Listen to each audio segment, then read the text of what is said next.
I briefed the recovered soldiers and sent them on their way as quickly as I could, but nevertheless feared they would not make it in time.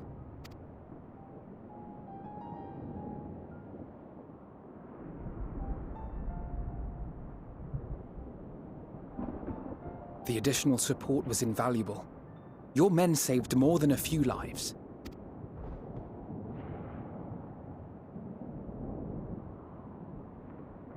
Though not all, I regret to say.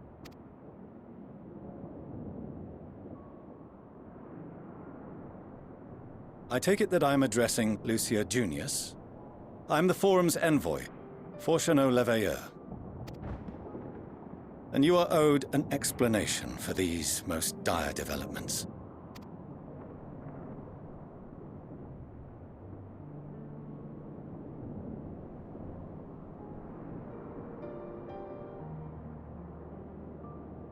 Another trial wrought by the final days.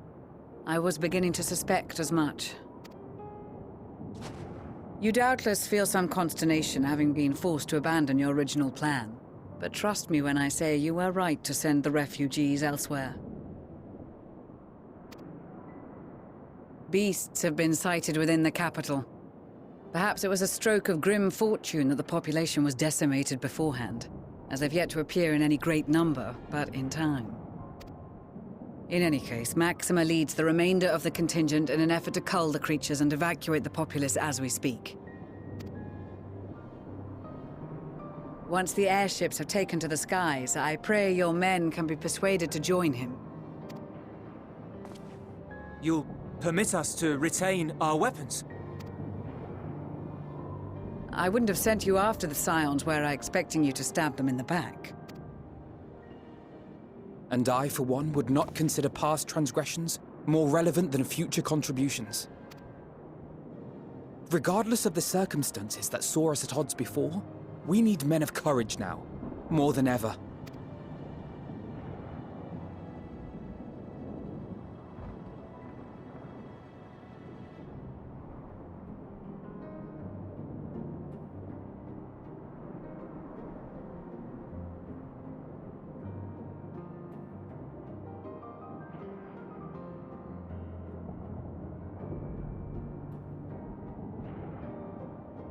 We swore to defend Garlemald, and so we shall.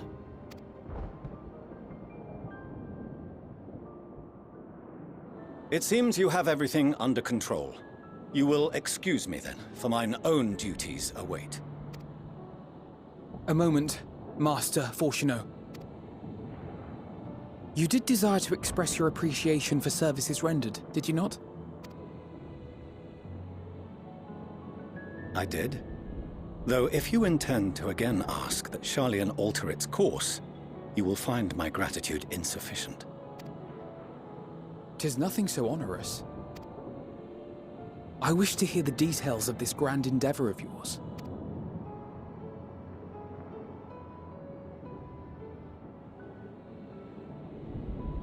Do you swear to listen and to learn, and not to embark upon some scheme to impede us?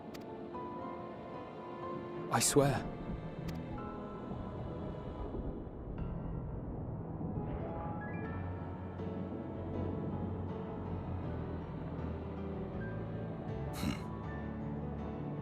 Any other I would doubt, but you I trust to keep your word.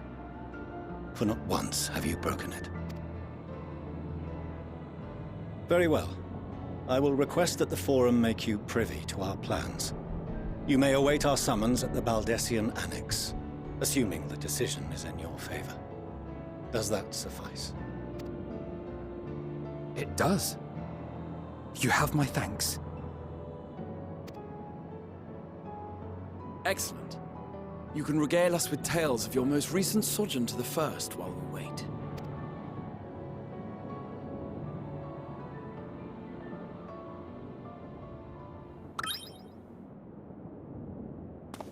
Did you hear something just now?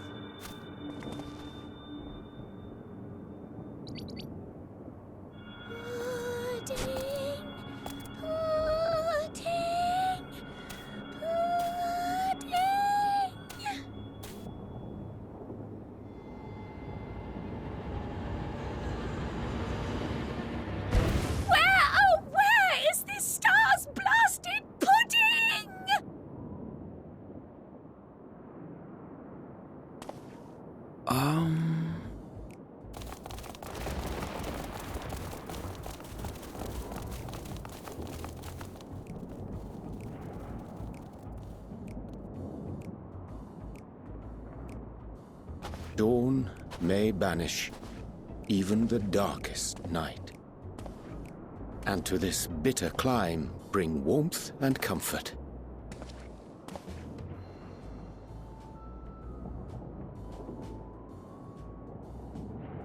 'Tis heartening to see such an assembly upon my return. I thought often of you whilst I looked down upon our star's brilliance from the moon above. Yes, but what are you doing here? And dressed like that? Aren't you cold? Verily, I fear for my health should I proceed to expound upon our purpose ere I procure more suitable garments. Then allow me to summarize.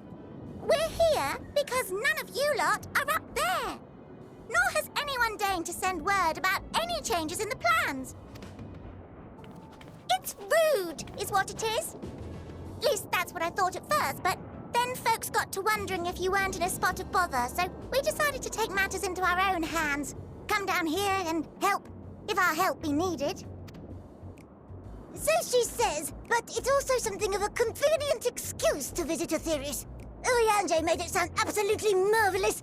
More so before the impending doom, but still. And it's not like there will ever be a better time. What with the aforementioned doom? Marvellous, they say, yet not an ounce of pudding to be found. I must suffer Urianger's inferior works no more. Hey! Maybe consider the plight of present company before you go blathering on about pudding and doom? Ahem. As I was saying, should you require any assistance with whatever, we are at your disposal. We were born from Hydaelyn's love for the lives of this star, so naturally we would much prefer to see them continue. Twiddling our thumbs up on the moon is hardly conducive to that, though, is it? Aye, not when you've all got such precious thoughts and feelings and hopes for the future deserving of more active preservation. Speaking to Urianger made us realize that while we've carried out our duties to the letter, we've failed to fulfill them in spirit. From there, it was just a hop, skip, and a jump towards resolving to do better. So please, show us how. Help us help you.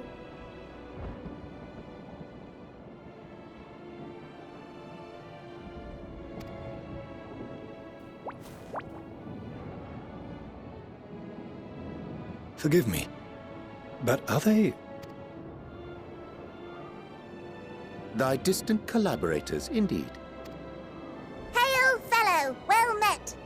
You'd be a member of the Forum, would you? It's an honor and a pleasure to meet you at last. I'm Livingway, Hydaelyn's right paw! That last bit is very important. As am I, if I may humbly say so myself. I bid you welcome to our star, Livingway. On behalf of the Forum, I thank you for traveling such a distance to meet us. As you have surmised, preparations for the Exodus have not proceeded as smoothly as we had hoped. I should be happy to personally escort you to our headquarters in Sharlayan, where you may advise us as you deem fit.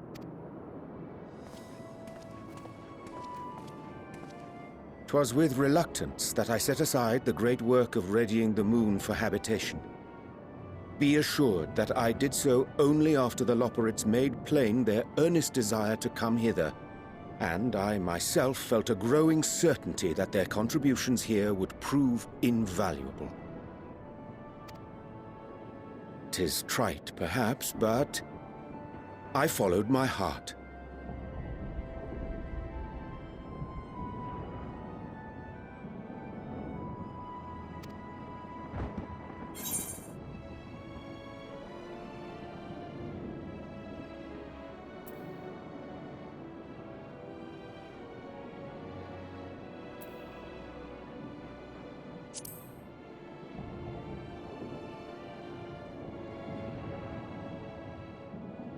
For a time, at least.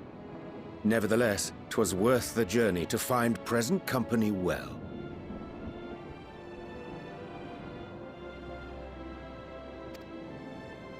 Will thou attend us at the Forum and lend thine own wisdom?